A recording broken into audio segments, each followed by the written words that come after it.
জগন্নাথ, বলভদ্র আর সুভদ্রা। জগন্নাথের বোন সুভদ্রা আর দাদা এবং সখা বলভদ্র বা বলরাম। এরা তিনজনেই সব সময় একসঙ্গে থাকেন। জগন্নাথ আর বলভদ্র সুভদ্রাকে যেন আগলে রেখেছে সব সময় দুদিক দিয়ে। কিভাবে আগলে রেখেছে দেখুন। মাঝখানে তাকে বসিয়ে দুই ভাই, দুই সখা, দুই বন্ধু, যেন আমরাই তোমাকে সব কিছু থেকে আগলে রাখবো। আমাদের এই সমাজে আজকে আমাদের যারা ভাই, যারা দাদা, মহিলাদেরকে আগলে রাখার দায়িত্ব তো তাদের। না হলে চারিদিকে যে অনেক অসুর।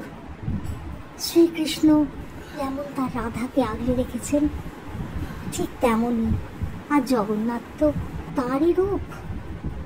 তার হাতে যদি বাঁশি ধরিয়ে দেওয়া হয়, তিনি তো সেই শ্রীকৃষ্ণেরই রূপ।